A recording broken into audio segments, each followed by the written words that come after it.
O Senhor esteja convosco. Ele está no meio de nós. Proclamação do Evangelho de Jesus Cristo segundo Marcos. Glória a vós, Senhor. Naquele tempo, Jesus disse à multidão: quem é que traz uma lâmpada para colocá-la debaixo de um caixote ou debaixo da cama? Ao contrário, não a coloca no candeeiro? Assim tudo o que está escondido deverá tornar-se manifesto, e tudo o que está em segredo deverá ser descoberto. Se alguém tem ouvidos para ouvir, ouça. Jesus dizia ainda: prestai atenção no que ouvis.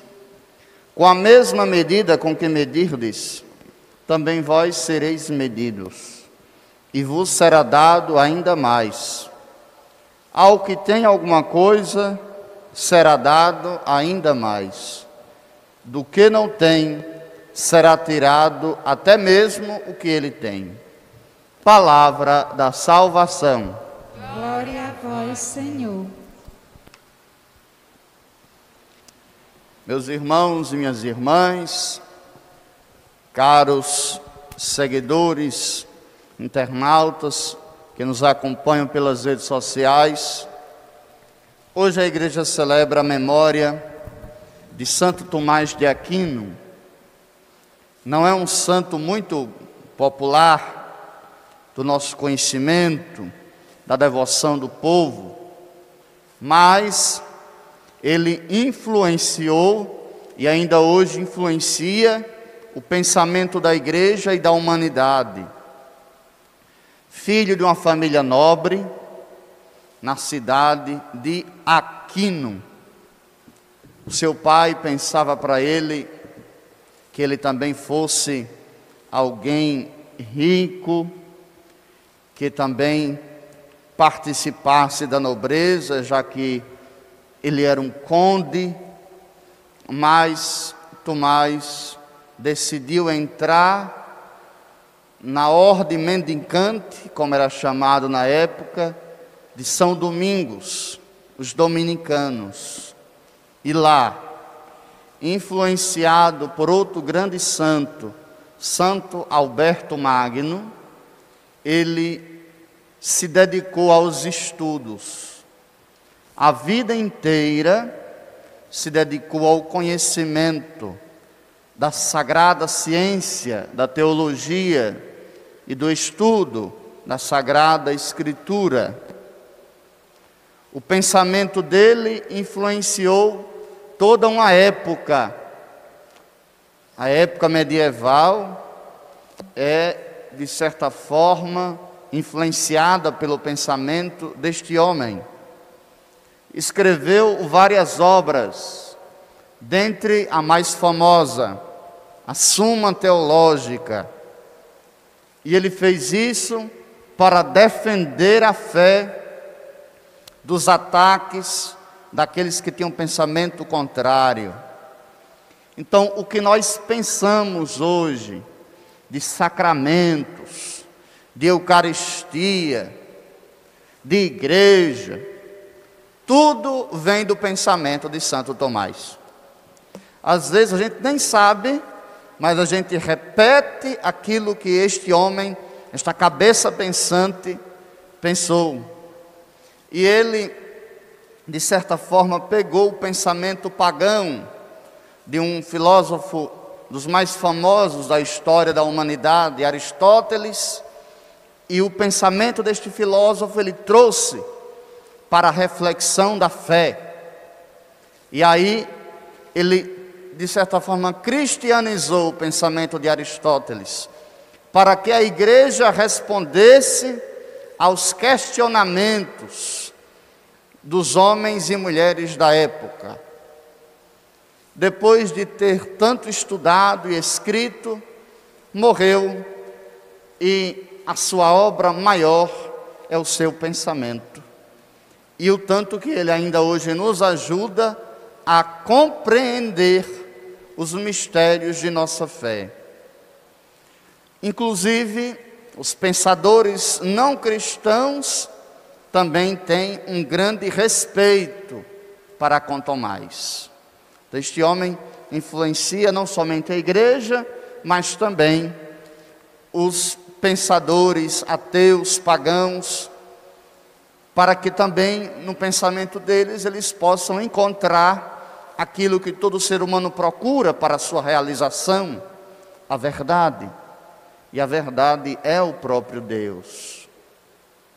Nos tempos de hoje, em que nós estamos mais dando ouvidos e olhos para as emoções, para as fake news e para a internet, como se fosse ciência, celebrar Santo Tomás significa dizer que nós também temos que confiar na sabedoria do ser humano. Eu tenho muito medo, inclusive de católicos nos tempos de hoje, que querem uma fé fora do pensamento, irracional. Ela é perigosa. São João Paulo II dizia que a fé e a razão são as duas asas que Deus deu ao homem para ele contemplar a verdade. Portanto, ter uma fé que não se use a razão é não encontrar a verdade. Digo isso justamente porque nos tempos atuais nós estamos dando ouvidos e olhos, porque a gente lê, e o que a internet e a mídia diz, a gente diz que é verdade, o que tal autoridade diz, a gente diz que é verdade, mas se não tiver embasamento científico, não é a verdade. Santo Tomás nos dá este testemunho. Para compreender a fé, ele foi na sabedoria humana, para compreender quem é Deus. Inclusive, neste tempo da pandemia, tem muita gente mais apegada a questões políticas, ideológicas, do que a ciência. Tomemos cuidado. É a nossa própria existência que está em perigo, quando somos irracionais, quando não pensamos, mas agimos pela emoção ou pela ideologia, pelas ideias, e não por algo estudado, cientificamente provado.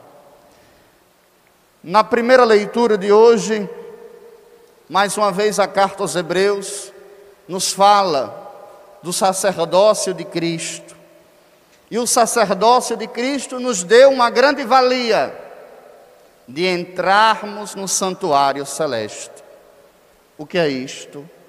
Por Jesus, nós temos acesso a Deus. Sem Jesus, nós estávamos longe de Deus. Nossos pais foram expulsos do paraíso, Adão e Eva. Jesus deixou-nos entrar no santuário pelo seu sangue. Ele nos abriu um caminho novo e vivo, através da cortina, isto é, da sua humanidade. Através da sua humanidade, do seu sangue derramado na cruz, ele deixou com que a humanidade entrasse no céu. Por isso, diante deste mistério, nós somos chamados a nos aproximar de Deus com um coração sincero e cheio de fé, purificado de toda má consciência, sem desânimo, firmes na esperança, porque acreditamos em Deus. E aqui ele nos fala das 3 virtudes teologais.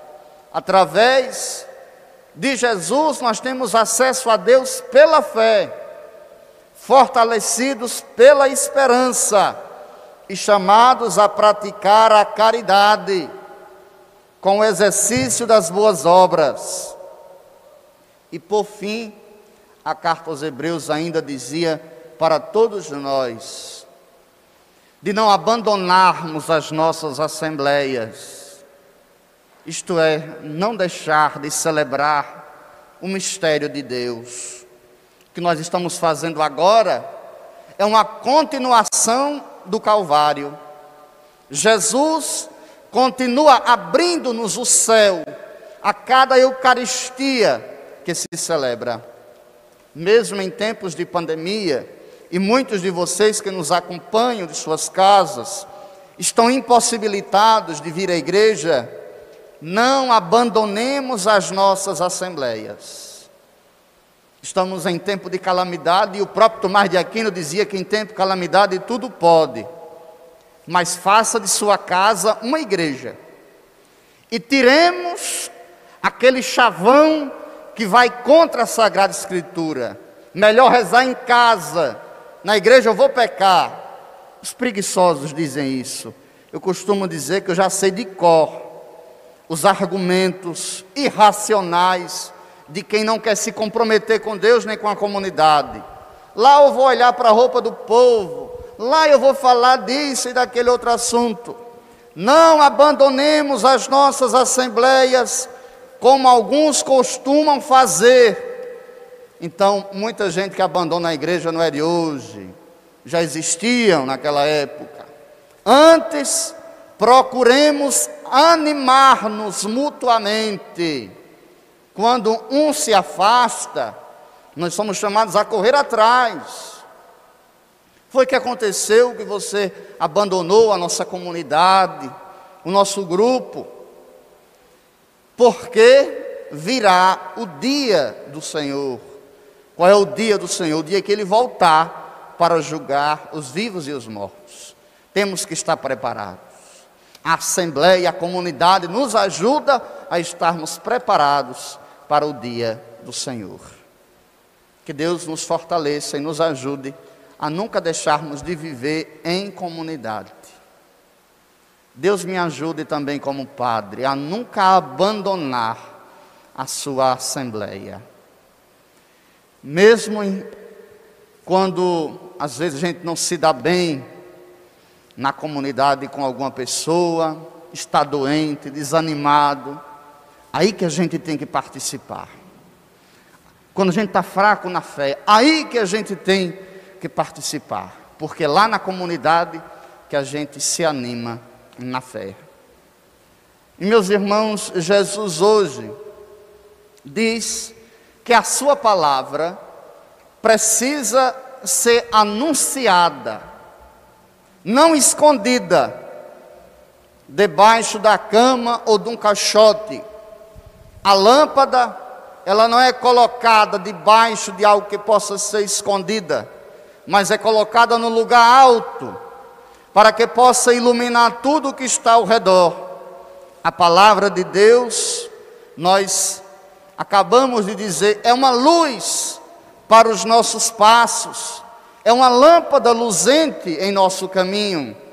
Por isso que a palavra de Deus precisa estar sempre elevada, não elevada à Bíblia, mas a palavra de Deus deve ser proclamada e nunca escondida. E quem tem o coração aberto para acolher esta palavra, pode ter a certeza, a palavra vai lhe tocar cada dia mais. Aquele que tem, será dado ainda mais. Quem tem um coração aberto para acolher a palavra de Deus, tenha certeza, você vai cada vez mais se encher desta palavra. Mas se alguém fechar o coração, é impossível de a palavra penetrar e gerar frutos. Do que não tem, será tirado até mesmo o que ele tem. Quem tem um coração fechado pela palavra, vai se fechar cada vez mais. Por isso que nós temos que pedir a nosso Senhor um coração aberto e disponível para escutar, para contemplar e praticar a sua palavra. Se nós nos fechamos o coração, a palavra não pode nos fazer nada. Deus não nos obriga a nada. Ele nos dá o livre arbítrio. Portanto, quem quiser se encher da palavra de Deus, é preciso estar de coração aberto. E aqui eu termino. E muita gente diz que a Igreja Católica, para ter fiéis, deve inovar as celebrações. Eu ainda hoje me lembro de uma jornalista, certa vez, perguntando uma audiência com a CNBB, na conferência, na Assembleia dos Bispos. Uma mulher dizia: é preciso animar o povo, dinamizar a liturgia, para que o povo seja atraído. Dom Armando, que é o bispo de Livramento, Nossa Senhora aqui na Bahia, na época disse: nós não precisamos disso.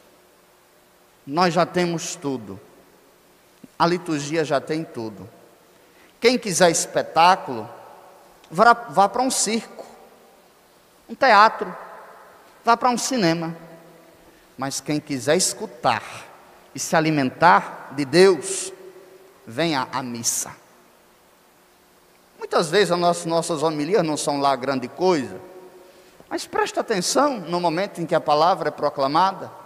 Abra seu coração, deixe a palavra entrar, para lhe fazer tocar, para frutificar. Lembra de ontem o que Jesus dizia, o que era a palavra de Deus? É uma semente, ela é fecunda, depende do tipo de terreno onde ela é semeada.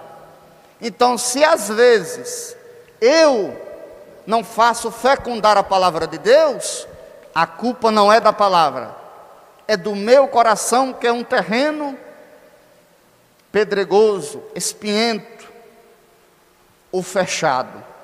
A palavra quer agir, mas não tem condições de penetrar para depois fecundar a terra e produzir frutos.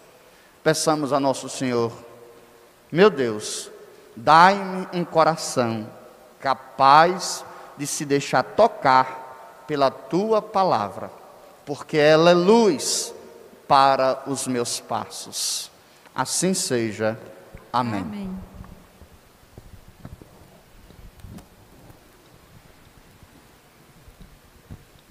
Aprendamos com São Tomás a viver a justiça do Evangelho.